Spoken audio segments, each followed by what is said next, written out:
my name is Melanie, and I'm here to interview Danny on Kohlberg's stages of moral development. And I'm going to be interviewing him under the post-conventional principled or autonomous level, which is his stage on adolescence, which is ages 13 and over. Since he is 20, I'm going to be interviewing him in this stage, which are more specifically stages 5 and 6 on Kohlberg's theory of moral development, and I'm going to be seeing if his own moral development coincides with Kohlberg's change in moral development. So the post-conventional principled or autonomous level in Kohlberg's theory is basically stating that the adolescent truly understands what true morality is. Have it be that they don't listen to their parents and their own morals, that they make their own. So they're not going to listen to what other people think. This stage 5 is basically how they coincide with society, where an example would be they wouldn't steal from another person because they know that they wouldn't want that to happen to them. So they tend to follow the laws. While in stage 6, it's more they do what they think is right, or have it be they break the law or anything like that. They're going to do it if they feel like it's the right thing to do. And that's what I'm going to be interviewing Danny on and seeing that if his morals changed from when he was younger to now. Hi Danny, how are you today? I'm doing well, thank you. Okay, so I'm here to ask you a couple questions based on how your morals have changed from when you were, let's say, 8 to now. So when you were 8, how did you feel about stealing? So when I was 8 years old, I would probably tell you, and I can remember thinking and believing that stealing was wrong and no one should steal regardless of the circumstance. Always ask your parents for permission if you want something, or you have to work for what you have. You need to have financial stability to buy whatever that is, and stealing is unacceptable regardless of the circumstance. So that was my thought of thinking regarding stealing when I was 8 years old. Okay, so if you don't mind, I would like to give you a dilemma. Okay. Where famously it's called Heinz Dilemma. And I'm going to read it to you in a little bit and see how you feel you would do keeping the mindset of when you were 8 in this situation. So, in a summary, this man had a wife, and his wife was dying. Okay. So, he was desperately looking for a cure, but he met this pharmacist that had a cure. And when he went to go and pay for it, oh wait, no, JK, I've messed up. Hey Danny, how are you? I'm doing well, just a little tired today, but I'm doing well. Well, thank you so much for doing this interview with me. It means a lot. My grade would enjoy it if you're hearing that. Miss Pagnos, very nice. Okay, so I'm kind of here to ask you a couple questions on Kohlberg and his theory in moral development. Okay. So I'm going to give you a quick summary of what his theory was, and we're kind of just going to see how your own moral development has changed, or if you match his theory at all, because he could be wrong, and we're going to find that out after this interview. Okay, so basically he just believes that when you're an adolescent, you reach a true morality where you make your own morals for yourself, and that you start to learn that there's a gray area.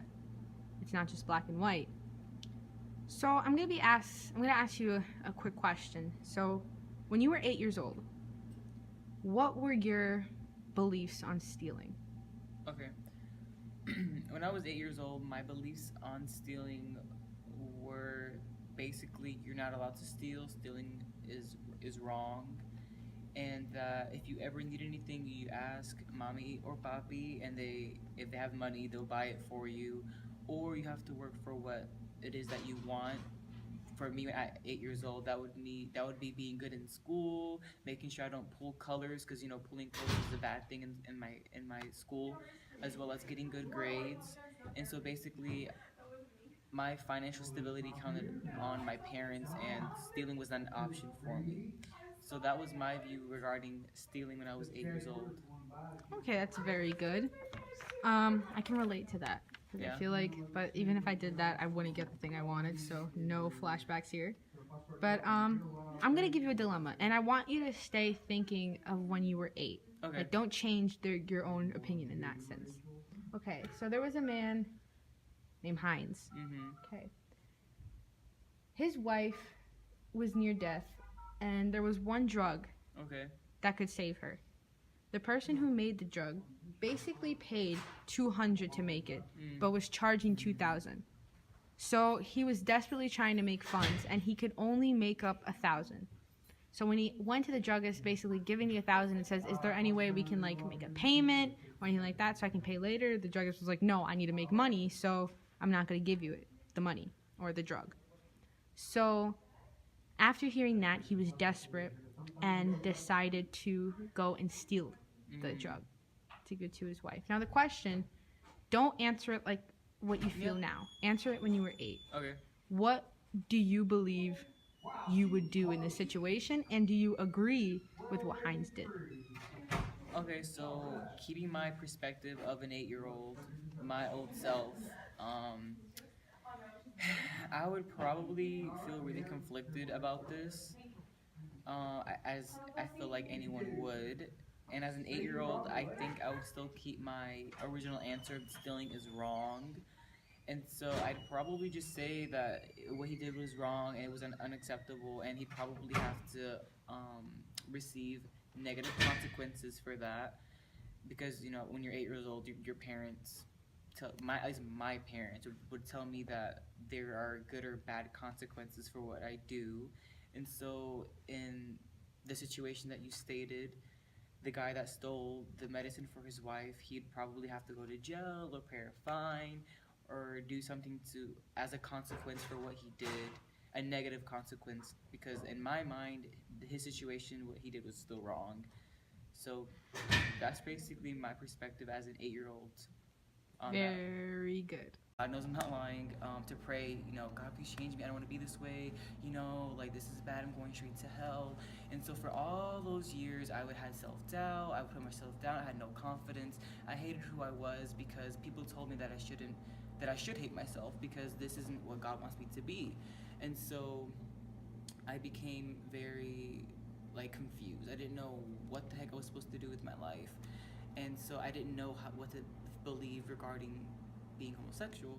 And then I started thinking that, it's all about, keeping yourself holy and not having a relationship with anybody, and you can't do this. Just ask for God's forgiveness at all times. And so that kind of changed a little bit now as a 20-year-old. Now I've come to terms with who I am. I think that it is what it is. I had no choice in being who I am, and I personally feel that God still works to anybody who chooses to be in His path and to accept Him as God. And I personally believe that it doesn't matter what my sexuality is. I know that God can still use me if He really wants to. I've been on multiple mission trips, and I've been a preacher. I did sermons, and so I still think that I can still be Christian and still be gay, and my moral regarding that has changed in the sense that I personally see, this is where the debate goes with this. I personally, there are usually two different views out there that I've heard at least about being gay and being Christian. It's the first one is you need to change being gay, or you need to be celibate. And I personally, in my experience, I think that having met different gays who have been like, oh, I used to be gay, but I'm not gay anymore, and those who are like, I'm gay, but I'm celibate, I still believe in the power of God, and I know that if He really wanted to, He will change me if it's His plan, if that's what He wants for me. And I think everyone's experience is different. And so, and people can argue that, but I'm just saying what my opinion is and what my experience is regarding this morality issue. And so now I just think that God has different plans for me, and He wants to change different things in my life that are clearly more important, such as not being selfish, being nice and kind to others, reaching out to others and helping others who are in need, and just confiding in Him regarding different aspects in my life. And literally, I personally believe that if my sexuality was that important to God, He would have been changing me. Out of all those years of me praying every single night for Him to change me, I know He would have done it, and I know He has the power to do it, and He has my permission to do it if it's His will.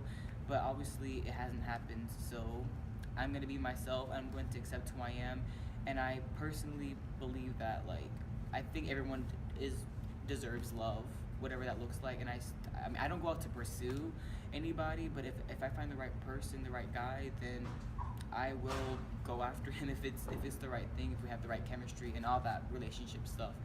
But that's basically how my mentality and my experiences regarding like being homosexual, and that's kind of my opinion on, and my stance on like that moral standard of living. Wow. Sorry for talking a lot. But No, that was, wow. It's amazing, like, to see how you were, from how far you've come. And I know that it's not very easy no. due to that being a very, very controversial thing in churches. But I'm glad that you didn't decide to put blame on God. That you decided. No, I did yeah. though. I did for the longest. But now that I see that you're talking right now, like, I understand you went through that, but it was nice to see the change, Mhm. where your views changed. And I feel like that's the main message of what Kohlberg is trying to say, is where when you grow and you reach to a certain maturity, your morals change because your maturity does as well. And your experiences that you went through helped you shape the morals you have today, Mhm. which are great morals. Very, like, since I've known you, a very hidden person, you're very No. outspoken. Mhm. So I'm gonna assume that that's opinion has changed Mhm. since then. So I'm not even gonna keep like bother asking if it's changed. I'm more gonna say, what made you change that set, like, that set moral, and what made you change that? So, I guess like over time, from when I was 8 till now, I've had like a lot of experience with the church, with my personal belief in God, and I still like I've had a lot of experiences with having God in my life and seeing Him change different aspects of who I was, and so and talking to other people who are in the church who are openly homosexual or who have struggled with it, my opinion regarding like being gay and such like in the church has gone like a little bit everywhere. So would you like for me to describe how that journey was? Or do Yes, you want me please. to keep it as how I am now? How my mentality, how it is now? I want to hear this journey to see Okay. how that changed. So basically, I remember, okay, so from 8, I had that set, that mentality of I'm going straight to hell. It doesn't matter what I do. I have to pray the gay away. I have to change my mind. And so literally, I remember, okay, I'm really not trying to make this like a sad story, but I'm just want to be honest for the interview and for your, for your class grade regarding Thank this you. project. Thank you. And so basically, Sympathy. for like many years, I remember praying every single night and crying myself to sleep. God knows I'm not lying. To pray, God, please change me. I don't want to be this way. Like this is bad. I'm going straight to hell. And so for all those years, I would have self-doubt. I would put myself down. I had no confidence. I hated who I was because people told me that I should hate myself because this isn't what God wants me to be. And so I became very like confused. I didn't know what the heck I was supposed to do with my life, and so I didn't know what to believe regarding being homosexual. And then I started thinking that it's all about keeping yourself holy and not having a relationship with anybody, and you can't do this. Just ask for God's forgiveness at all times. And so that kind of changed a little bit. Now, as a 20-year-old, now I've come to terms with who I am. I think that it is what it is. I had no choice in being who I am, and I personally feel that God still works to anybody who chooses to be in His path and to accept Him as God. And I personally believe that it doesn't matter what my sexuality is. I know that God can still use me if He really wants to. I've been on multiple mission trips, and I've been a preacher. I did sermons, and so I still think that I can still be Christian and still be gay, and my moral regarding that has changed in the sense that I personally see, this is where like the debate goes with this. Mm-hmm. I personally, there are usually two different views out there that I've heard at least about like being gay and being Christian. It's the first one is you need to change being gay, or you need to be celibate. And I personally, in my experience, I think that having met different gays who have been like, oh, I used to be gay, but I'm not gay anymore, and those who are like, I'm gay, but I'm celibate. I still believe in the power of God, and I know that if He really wanted to, He will change me if it's His plan, if that's what He wants for me. And I think everyone's experience is different. And so, and people can argue that, but I'm just saying what my opinion is and what my experience is regarding this morality issue. And so now I just think that God has different plans for me, and He wants to change different things in my life that are clearly more important, such as not being selfish, being nice and kind to others, reaching out to others and helping others who are in need, and just confiding in Him regarding different aspects in my life. And literally, I personally believe that if my sexuality was that important to God, He would have been changing me out of all those years of me praying every single night for Him to change. So now that we discovered that when you were 8 and if you heard this dilemma, you would disagree with Hines and his beliefs in stealing the drug for his wife, now I want to ask you a question regarding you today. Okay. With your own experiences that you've had since you were 8, because you being 20 from 8, that's a lot of experience. So with regards to that, would you change your opinion in what Hines did? Yes, I would definitely change my opinion in a heartbeat. I would definitely, if I were in his position, I would do the same thing. I'd probably steal the antidote for my wife so she could survive. But mainly because thinking about, what's good and what's bad, I think that as a partner to my wife in that sort of situation, I am obligated to take care of her and be there for her no matter what the circumstance. And so if she's about to die and I have no funds to get that, I'd probably be really desperate and steal it. Except that I wouldn't get caught stealing it. They wouldn't know who stole it. So I'd be slick in that sense. But I'd probably still steal it. And even though she doesn't have a high chance of maybe being cured with the drug, I would think it would be a risk still. I would still want to take that risk. So yeah, my opinion on that would definitely change from when I was 8 to now. Oh, very good. Now with that sense, because I feel like when we talk about stealing or stuff like that, and since we're at Christian campus, you know what I mean, it's good to bring that into a biblical sense. Okay. You know what I mean? So I want to go back to your 8-year-old perspective. And I want to ask, what were your views on religious morality? Like, if you want me to go in depth in that, is more when you were younger, like when you were 8, how strict were you in a moral sense when it came to religion? Okay, so when it came to religion, when I was about 8 years old, I was brought up in a very we became conservative when I was like 12, but my family was very much old school thinking in regards to sexuality. And so I'm saying that because since I was 8, I always knew I was homosexual. And so my parents would always have comments towards those types of people and the LGBT, and they would basically say that if they're like that, they're going to hell, and that they shouldn't really be around, that was a choice for them. And so as an 8-year-old boy who knew he was gay, I was really conflicted, and I didn't know how to think. So basically, I just gave into what my family's thinking was, and I just started believing what they would tell me. So basically, I was gonna go to hell, I was not worth living, I shouldn't be here, it was my choice. So at a very young age, I had the mentality that I need to change myself, I need to pray the gay away, I need to do all these things that is what is right in God's eyes, so I can't go straight to hell, because I thought God had no mercy and that it was basically my choice. But I never really understood that, because ever since I could remember, I was always attracted to the same gender. And so that was my thinking when I was 8 years old regarding like religious views. And I chose my sexuality because that's kind of a taboo thing to talk about in Christian and religious views. And so I decided to go that route for that reason. I'm really sorry about okay. that, because, wow, that's a doozy. I'm really awkward when it comes to this, I'll be literally honest. It's fine. Okay, so from that feeling you had because I really like that, so let's keep going in that sense. So in that regard, because you don't seem like you're very, like, since I've known you, a very hidden person. You're very. No.